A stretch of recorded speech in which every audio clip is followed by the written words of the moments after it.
मैं जो भी मुद्दे उठा रहा हूँ कृपा करके उसे आप धर्म मज़हब के चश्मे से ना देखें। उसमें हमारे 33 कॉरपोरेटर्स हैं, 3 कॉप मेंबर आने वाले हैं, 36 1-1 लाख रुपए के हिसाब से 36 लाख रुपए हम आपको कमिट कर रहे हैं और ऊपर के 4 लाख रुपए जो है वो माजी खासदार, माजी आमदार इम्तियाज़ जलील देगा। तो हमने भी अपने लोगों से कहा है कि भाई मेरे लिए तो औरंगाबाद है, अब हम अपने के उसके ऊपर छत्रपति संभाजी नगर लिख के ब्रैकेट के अंदर औरंगाबाद लिख के है तो हम दे डालेंगे।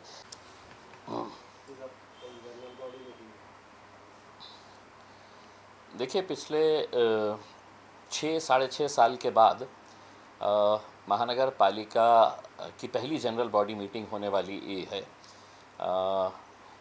भारतीय जनता पार्टी सत्ता में आई है, महापौर उनका है, उप महापौर जो है वो शिवसेना के है, हमारे भी विरोधी पक्ष नेता है, 33 कॉरपोरेटर्स हमारे भी चुन कर आए हैं। मुख्य जो अपोजिशन है वो हमारा ही है, बाकी सब एक दो सीट वाले पार्टीज़ है। लेकिन जब 6-6.5 साल के बाद ये जनरल बॉडी मीटिंग हो रही है, बहुत पावरफुल ये मीटिंग होती है। ये शहर की नुमाइंदगी जितने लोग करते हैं, जितने कॉरपोरेटर्स करते हैं, उन्हें एक मौका होता है कि अपने शहर का विकास कैसा किया जाए, अपने इलाके के अंदर जहाँ से वो चुन कर आए वहाँ पे कौन कौन से विकास के काम वो कर सकते हैं।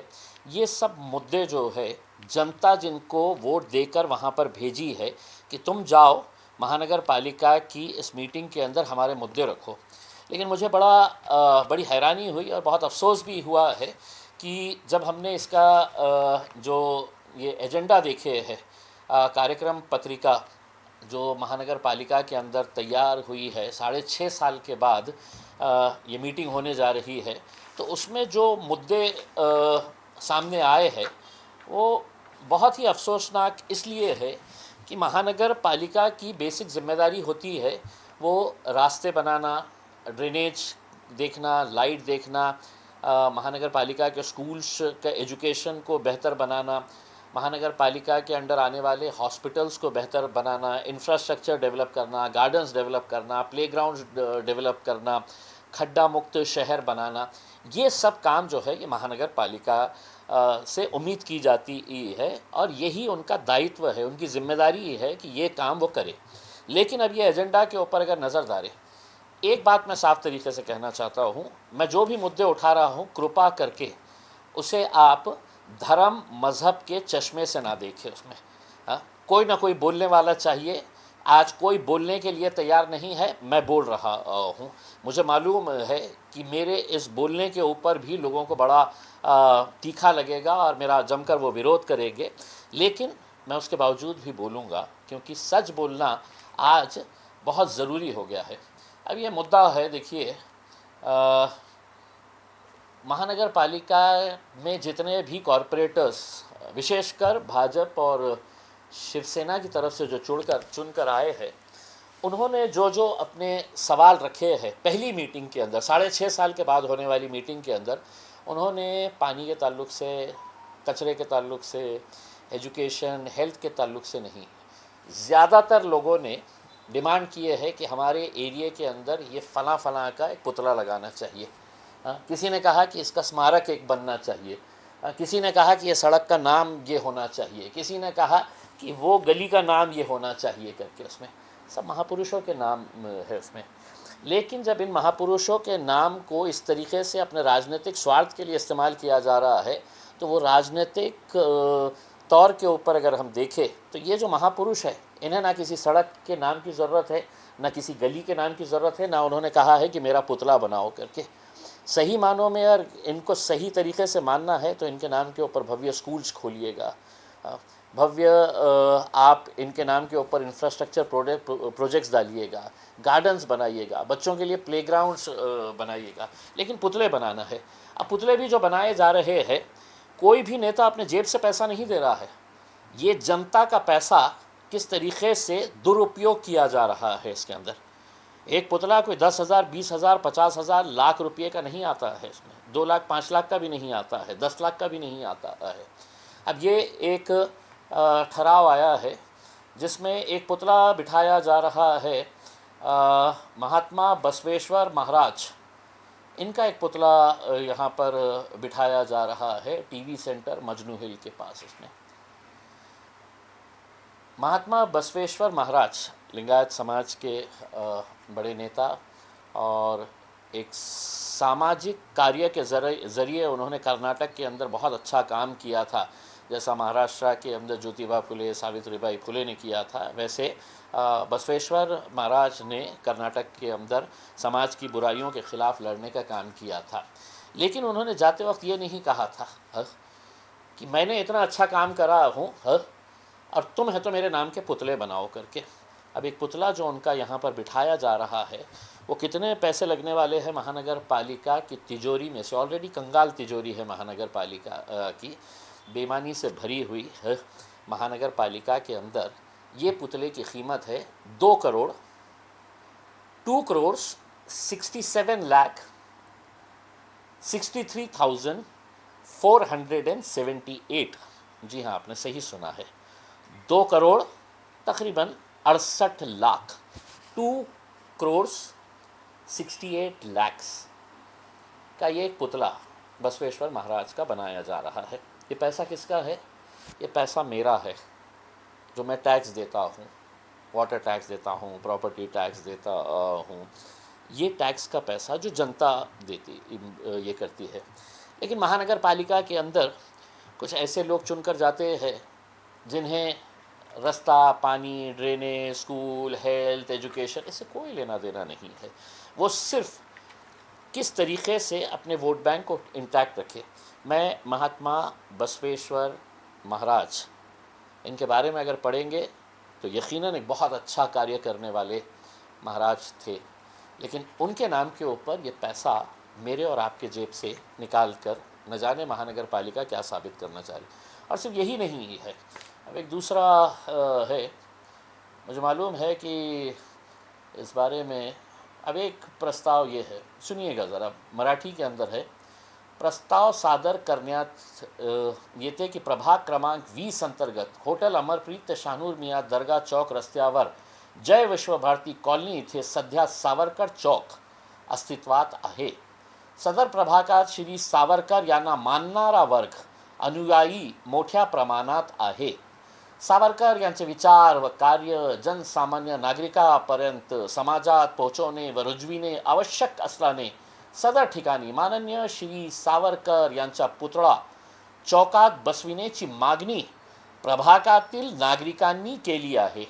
त्यानुसार सदर ठिकाणी श्री सावरकर यांचा पुतळा उभारणेबाबत माननीय सर्वसाधारण सभेसमोर ठेवण्याचे प्रस्ताव मान्यतस्व तथा विचारार्थ सादर।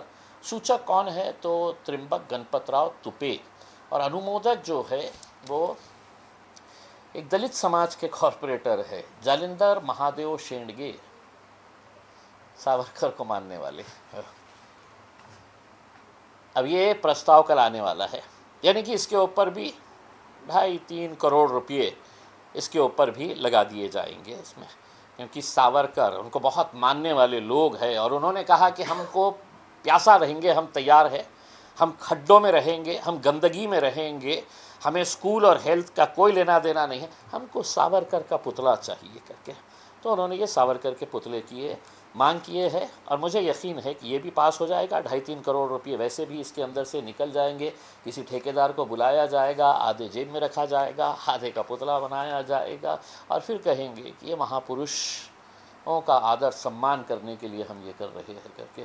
फिर कितने सारे लोगों ने, कॉरपोरेटर्स जो चुनकर आए हैं, उन्होंने अपने इलाके के अंदर क्या होना चाहिए, तो किसी ने है तो एक ठहराव लाया है कि हमको ये रास्ते का नाम, जैसा एक ठहराव आया है बीड़ बाईपास रोड वरील छत्रपति संभाजी महाराज चौक ते हिमालय रेसिडेंसी खड़ी रोड वरील गोविंदम हाइट बिल्डिंग समोरील चौकास जिजाऊ चौक नाम दिया जाना चाहिए। फिर दूसरों ने कहा है कि माझ्या घराच्या जवळ चौका छत्रपति शिवाजी महाराज चौक। ये शहर के अहम मुद्दे हैं कि ये गली का नाम, ये रास्ते का नाम, ये नाम के ऊपर एक साहब ने, एक कॉर्पोरेटर ने एक प्रस्ताव रखा है की सोलापूर ते धुळे राष्ट्रीय महामार्गावर नक्षत्रवाडी येथे उड्डाणपूल बांधलेला आहे, सदर उडान पुला खालील चौकास श्री विश्वकर्मा चौक असे नाव देण्याची मागणी विश्वकर्मा ज्योति वास्तु अनुसंधान यांनी केलेली आहे। ये इम्पॉर्टेंट मुद्दा है। एक जो फ्लाईओवर है उसके नीचे एक चौक है, तो उस चौक का नाम जो है वो देना चाहिए। ये इनके लिए बहुत प्राथमिकता का मुद्दा है। तो ऐसे न जाने कितने ये है। फिर एक कॉरपोरेटर ने नाम के पीछे पड़ने वाले लोग और इसके आगे कुछ सोच नहीं सकते हैं। एक ने कहा कि एक सफारी पार्क बन रहा है। वो सफारी पार्क जो है जिसके अंदर घोड़े, ऊंट, शेर, चीता, बिल्ली, बकरी सब रहने वाले हैं, वो सफारी पार्क का नाम छत्रपति संभाजीनगर महापालिका स्मार्ट सिटी अंतर्गत पडेगाव मिटमिटा येथे आंतरराष्ट्रीय दर्जाचे सफारी पार्क उभारण्याचे काम चालू आहे। सदरील काम लवकरच होणार असून या पार्कला छत्रपति संभाजीराजे भोसले सफारी पार्क ये नाम दिया जाए करके। अहम काम है, बहुत बड़ा है, शहर का बहुत बड़ा मुद्दा है। फिर एक प्रस्ताव आया है। शिवाजीनगर येथील पाण्याच्या टाकीसमोर गारितारा आर्केड समोरील रस्त्यावर चौकात छत्रपती शिवाजी महाराज यांचा पूर्णाकृती पुतळा उभारणे। छत्रपति शिवाजी महाराज का एक और पुतला कहाँ चाहिए? शिवाजी नगर के अंदर चाहिए। एक कॉरपोरेटर ने कहा। बहुत अहम मुद्दा है, उसके इलाके के लिए, उसके शहर के लिए बहुत बड़ा मुद्दा है। इसके अंदर गए 2-5 करोड़ रुपये। फिर उसी ने कहा है कि शिवाजी नगर येथील प्रभाग क्रमांक 27 डॉक्टर बाबासाहेब आंबेडकर उद्यानात डॉक्टर बाबासाहेब आंबेडकर यांचा पुतळा उभारणे। यानी कि डॉक्टर बाबासाहेब आंबेडकर का वहाँ पर गार्डन है, वहाँ पर पुतला भी चाहिए बोल रहे हैं। इसमें 2-5 करोड़ यहाँ पे भी निकल जाएंगे। कोई बोलने वाला नहीं रहेगा, और अगर बोलाने की कोई कोशिश करेगा तो फिर उसको जात, धर्म, मज़हब, रिलीजन के चश्मे से उसको देखा जाएगा।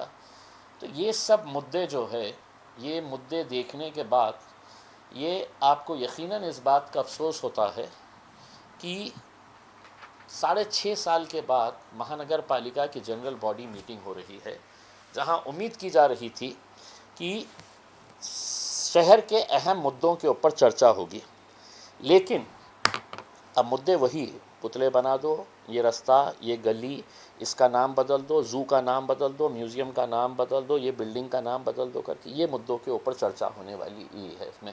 तो दोष इनका नहीं है, दोष उन लोगों का है जिन्होंने अपने वोट की ताकत के बल के ऊपर उन्हें इस सभा में भेजा है इसमें। तो मुझे यही कहना है कि हमने एक प्रस्ताव दिया था, हमने एक प्रस्ताव ये दिया था कि इस शहर के महानगर पालिका के हद में आने वाले तमाम देसी दारू की दुकानों को हम कॉरपोरेशन लिमिट के बाहर शिफ्ट करना चाहते हैं। हमने लिखित के अंदर पूरे हमारे 33 कॉरपोरेटर्स ने लिखित रूप के अंदर ये मांग रखी, लिखित में साइन करके दिया। हमारे महापौर साहब ने एक पत्र लिखा लीगल डिपार्टमेंट को, और लीगल डिपार्टमेंट को उन्होंने ये कहा कि ऐसा प्रस्ताव हम ले सकते हैं क्या।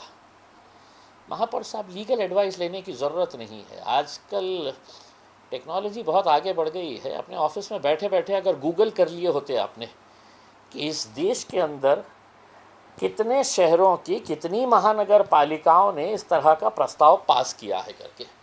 महापौर साहब, आप भाजपा के हैं, लीगल एडवाइस आपने मांगने का मकसद ये था कि लीगल एडवाइस के अंदर आएगा कि नहीं ऐसा नहीं ले सकते हैं करके, और वो इसलिए आएगा कि बहुत सारे देसी दारू की दुकानें जो है वो आपके भाजपा के, वो आपके शिवसेना के, दोनों शिवसेना के, कुछ दूसरी पार्टियों के नेताओं के, खुद के और उनके कुछ के रिश्तेदारों के, वो देसी दारू की दुकानें हैं। तो हटा कैसा सकते हैं इसमें।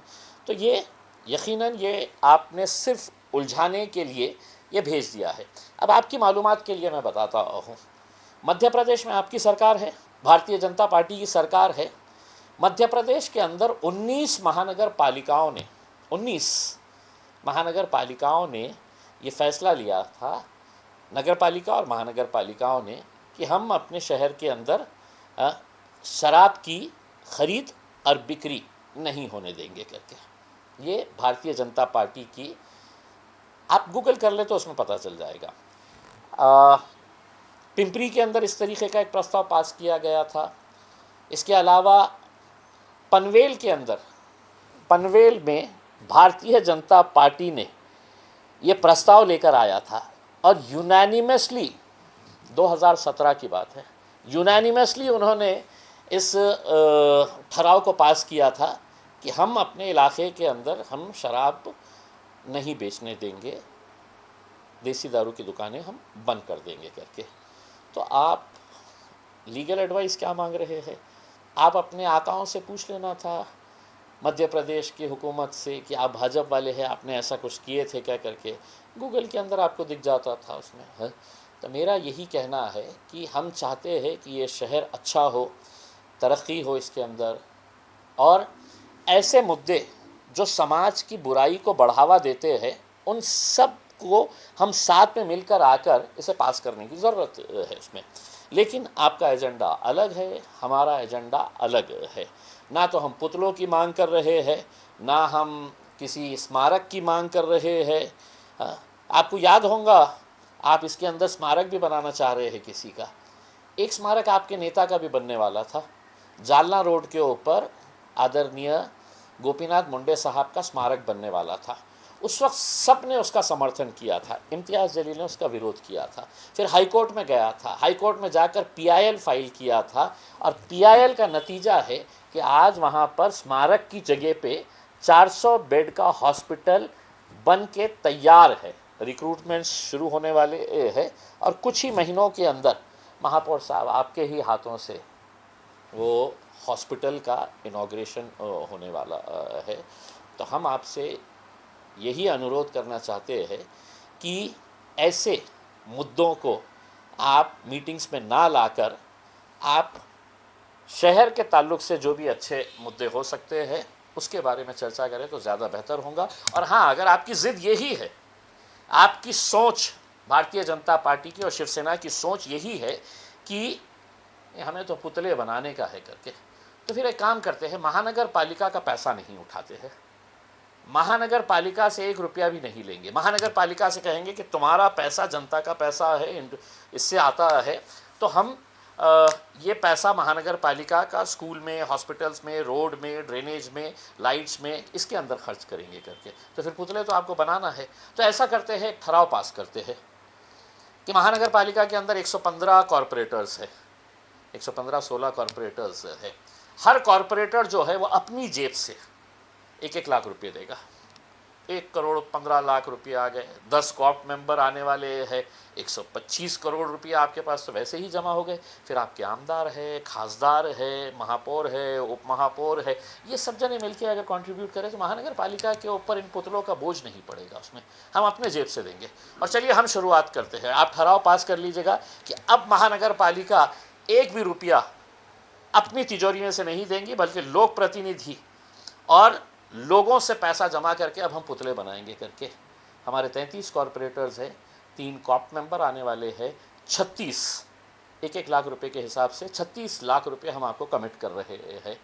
और ऊपर के 4 लाख रुपये जो है वो माजी खासदार, माजी आमदार इम्तियाज़ जलील देगा। तो यानी कि 40 लाख रुपये आपके तिजोरी के अंदर आ गए हैं। अब आप तो सत्ताधारी पक्ष के हैं, आप 1-1 लाख रुपये कैसा देंगे उसमें? आप तो सत्ता में बैठे हुए हैं, तो आप 2-2 लाख रुपये दे दीजिएगा उसमें, पुतले यूँ बन जाएंगे। और फिर हर गली में 1-1 पुतला बनाया जाए करके, जिसका बोले उसका पुतला बनाया जाए, लेकिन अपने जेब से। अपने जेब में आप हाथ नहीं डालेंगे और जनता के पैसों के जेब में से निकाल के है तो आप उनको अच्छी सड़क नहीं देंगे, अच्छा पानी नहीं देंगे, साफ़ सुथरा पानी नहीं देंगे, उसमें सारी गंदगी उनके घरों के सामने पड़ी रहेगी। उसमें कोई गार्डन्स नहीं डेवलप करेंगे, कोई प्लेग्राउंड्स नहीं डेवलप करेंगे। हॉस्पिटल्स की हालत बुरी है, महानगर पालिका के स्कूल्स के अंदर जाके कभी देखिएगा कि टॉयलेट्स की हालत कैसी है करके। इन मुद्दों के ऊपर बात नहीं करेंगे। लेकिन मुझे लगा था कि ये बोलना ज़रूरी है तो मैंने बोला हूँ। मुझे मालूम है कि मेरे बोलने से बहुत सारे लोगों को तकलीफ़ होगी, लेकिन सच किसी न किसी को तो बोलना चाहिए, जो मैं बोल रहा हूँ। Thank you. पिछले 6.5 साल में म्यूनसिपल कमिश्नर जी श्रीकांत ने as administrator general body meetings के नाम पर तकरीबन 1200 मामला को हल किया है, 1200 इशू जनरल बॉडी के नाम पर फैसले हुए हैं। तो इन 6.5 साल में जो कुछ तरक्याती कामों के नाम पर या जो कुछ भी हुआ है, तो क्या उसका महासेवा होगा आगे? देखिए, बिल्कुल होना चाहिए। जैसा कि एक उदाहरण के तौर के ऊपर मैं बताता हूँ कि महाराणा एजेंसी, महानगर पालिका के अंदर कई 100 कर्मचारियों की ये एजेंसी महाराणा एजेंसी नाम के चलाते थे। इसके कर्ता धर्ता कौन है? तो एकनाथ शिंदे साहब की शिवसेना के यहाँ के प्रमुख नेता है वो, जिनकी एजेंसी है। और इस एजेंसी को 22 करोड़ 42 लाख रुपये एक्स्ट्रा दे दिए गए। 22 करोड़ 42 लाख रुपये ये मीटिंग के अंदर आने वाला है, हम इसके ऊपर सवाल करने वाले है। किसने दिया, वापस कब आने वाले है, और जिसने भी दिया है कि अपनी जेब से निकाल कर दे रहा है, जिसने ये खैरात बांटी है, उस अधिकारी के ऊपर क्या कार्रवाई होने वाली है, ये सवाल भी होना चाहिए। और साथ ही साथ बहुत सारे ऐसे मुद्दे हैं जो मेरे हिसाब से अब निकलने चाहिए। इसमें जो बंद मुट्ठी थी वो मुट्ठी खुलनी चाहिए, और कहीं ना कहीं किसी न किसी के ऊपर गाज गिरनी चाहिए। सर, शहर के जितने भी बाजार है, हफ्तेवारी बाजार, कमिश्नर साहब उसको बंद करना चाहते हैं। देखिए, कमिश्नर साहब के बंद करने से नहीं हो सकता है, क्योंकि हम ये मांग कर रहे हैं कि 2014 के अंदर द स्ट्रीट वेंडर्स एक्ट 2014 ये केंद्र सरकार ने पास किया था, जहां पर पूरे हर राज्य के, पूरे देश भर में हर महानगर पालिका और नगर पालिकाओं को आदेशित किया गया था कि आप ये हॉकर्स को जो बाज़ार भरते हैं वहाँ पर उनको है तो एक डेजिग्नेटेड जगह, एक फ़िक्स जगह बनाकर दीजिएगा करके, उसमें चाहे वो हाथ गाड़ी लगाने वाला हो या टोकरे में लेकर फल फूल बेचने वाली हमारी माँ बहनें हो, तो इनके लिए आप डेजिग्नेटेड, आपने वो नहीं करे। और फिर आप कहते हैं कि अब मैं ये बाज़ार यहाँ पर नहीं लगाने दूंगा करके। आप डेजिग्नेटेड जगह दे दीजिएगा, और उसके बाद अगर उस जगह के बाहर अगर कोई कारोबार कर रहा है तो हम भी आपका साथ देंगे। स्टैंडिंग कमेटी की मीटिंग में कुछ प्रस्ताव जो आए थे, तो उसमें औरंगाबाद और संभाजी नगर का मामला फिर से आ रहा है। स्टैंडिंग देखिए, कमेटी के चेयरमैन ने कहा कि जो औरंगाबाद के नाम पे, देखिए आप ये समझ लीजिएगा कि हमने इस नाम का विरोध किया था, लेकिन अपने ताकत के बल के ऊपर इन्होंने शहर का नाम बदल दिया, छत्रपति संभाजी नगर रख दिया है करके। तो अब हम इस मुद्दे को बार बार है तो ज़िंदा नहीं रखना चाहते है, हमको आगे बढ़ना है इसमें। तो हमने भी अपने लोगों से कहा है कि भाई मेरे लिए तो औरंगाबाद है, अब हम अपने के उसके ऊपर छत्रपति संभाजी नगर लिख के ब्रैकेट के अंदर औरंगाबाद लिख के है तो हम दे डालेंगे। लेकिन ये बार बार ये कुरेदने की कोशिश कर रहे हैं, और इसमें भी एक ठहराव लेकर आए हैं कि देवेंद्र फडणवीस और एकनाथ शिंदे ने कितना महान काम किया है कि शहर का नाम बदल दिया है करके। शहर को प्यासा रख के ये दोनों नेताओं ने अपनी घटिया राजनीति करने का काम किया था यहाँ पर। उसमें पानी तो लाए नहीं, अभी तक पानी की हाहाकार हो रही है, और उसके बावजूद ये ठहराव लेकर आ रहे हैं कि हम ये दोनों का अभिनंदन करेंगे, आप करिए, हम नहीं करेंगे। जैसा कि आपने पानी के बारे में कहा, तो पानी तो अभी आया नहीं, लेकिन कमिश्नर का ये कहना है कि जो पहले टैक्स 4,000 रुपये था वो फिर से 4,000 कर दिया जाएगा। पानी नहीं आया, लेकिन उसका टैक्स बढ़ा देने की अभी पहले बात हो रही है। देखिए, अब ठीक है, सत्ताधारी पक्ष का क्या रवैया होता है, लेकिन हम ऐसी कोई भी चीज़ नहीं, हम तो ये महानगर पालिका से मांगनी करेंगे कि इतने सालों तक तुमने जो हमसे टैक्स लेते रहे और पानी नहीं दिए हैं, लोगों के अकाउंट में वो पैसे पहले वापस कर दे। हाँ, क्योंकि आपने ज़बरदस्ती जो चीज़ हमको दे ही नहीं रहे उसका पैसा लिए है, हाँ, वो टैक्स हमसे लिए है, तो वो पैसा पहले वापस कर दे। पानी आने के बाद फिर तय करेंगे कि कितना देना है कितना नहीं देना है करके। लेकिन पहले ये बताइए, अभी आया ही नहीं है, पानी नहीं आया है, और अब आप टैक्स के बारे में बात करना शुरू कर दिए हैं। महाराष्ट्र में मिनी स्केटिंग चल रहा है, मेरे बनी नहीं हो रही है। मैंने पहले दिन ही ये बात बता दी थी कि क्या खरात ना, हाँ, अशोक खरात जैसे मेरे हिसाब से कम भी अगर गिनेंगे ना तो महाराष्ट्र के राजनेताओं के साथ ऐसे 50 अशोक खरात आपको मिलेंगे। जो कभी धर्म की आड़ के अंदर साधु संत बनकर, कोई एस्ट्रोलॉजी दिखाकर, भविष्यवाणी दिखाकर, बाकी दो अलग अलग ऐसे इस तरह के काम धंधे करने वाले हैं। और अभी तो एक नए एमएलए साहब का भी वीडियो आ गया है करके उसमें, तो कोई हैरानी नहीं होने चाहिए इसके अंदर। अब ये स्तर बहुत नीचे गिर चुका है, समाज का ही स्तर बहुत नीचे गिर चुका है, तो इसमें बहुत ज़्यादा हैरानी करने की ज़रूरत नहीं है।